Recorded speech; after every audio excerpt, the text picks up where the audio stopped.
This one goes out to those who fight every day for the simple right to exist. For every gay kid for being beaten up for being gay. And for every straight kid for being beaten up for being gay. For every band geek who picked up a guitar, or a drumstick, or a French horn instead of a bong. For every poet who picked up a pen instead of a gun and expressed their anger with ink and not blood. I am a wussy boy. Today, people tend to pick on kids that are different than the norm. Trust me, I go to high school. I see it everywhere. The problem is that people do not foresee the impacts of their words. Examples of this can be seen through Columbine or Sandy Hook, where a kid was just made fun of too many times. It's time for us to stand up to the bullies and celebrate our inner wussiness. This can be seen in the poetry program, The Wussy Boy Manifesto, by Eric Ott. That's right, I am a wussy boy. It's taken me a long time to admit it. I remember shouting in high school, "No, Dad, I'm not gay. I'm just a little sensitive." I try to like guy stuff, like hot rods, or jet planes, or Budweiser poster girls, and football. But I never got the hang of it. I don't know what's wrong with me. Then I saw him, there on the silver screen, bigger than life, unafraid of earrings or hair dye, and rejoicing to the music of The Cure, and Morrissey and Susie and the Banshees, walking loud and talking proud, my wussy boy icon, Ducky, in the movie Pretty in Pink. I realized I wasn't alone. Then I looked around and saw other wussy boys, living large and proud of who they were. Anthony Michael Hall, wussy boy. John Cusack, wussy boy. And the Lord God King of the wussy boy movement, Michael J. Fox, unafraid to prove to the world that sensitive guys rock. Now, I am no longer ashamed of my wussiness. I am empowered by it.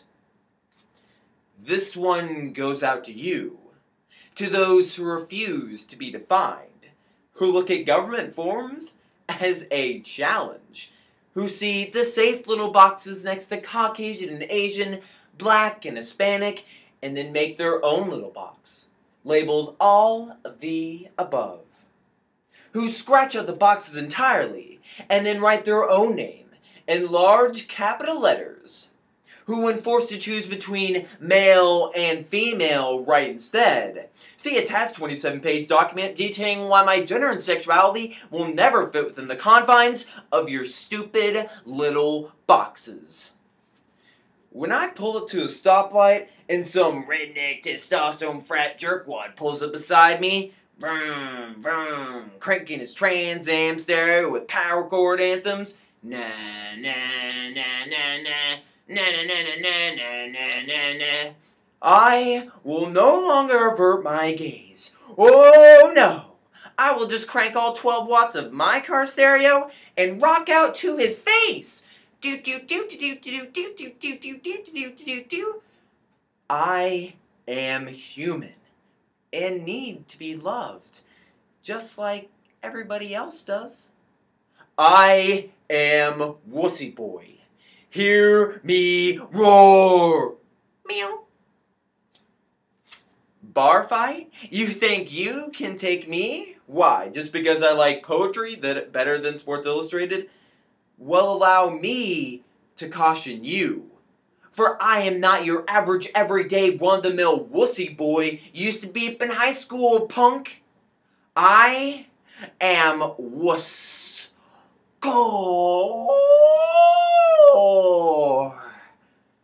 Do not make me get Renaissance on you, because I will write a poem about you. A poem that will tear your psyche limb from limb. that will expose your insecurities, that will wound you deeper and more severely than knives, chains, gants, and baseball bats could ever hope to do. You may see 6 foot 2 inches of wussy boy standing in front of you, but my steel-toe soul is 10 foot tall and bulletproof. Bring on the pain, punk! Beat on me! Show everyone in this bar what a real man can do to a fast-talking wussy boy like me. But you better remember, my bruises will fade. My cuts will heal. My scars will shrink and disappear. But my poem about the pitiful, small, helpless oppressor you are will last forever. Most of all, this one goes out to the kid listening right now, who thinks I cannot possibly be talking to them. The quiet kid, the one who never raises their hand or their voice, the ones with no friends, who's never been on a date, the one ignored by parents, teachers, preachers, and other kids. Yeah, this one goes out to you. Know this. I understand you. I hear you. Heck, I used to be you. Don't let anyone say your voice has no value. Raise your voice and don't ever stop.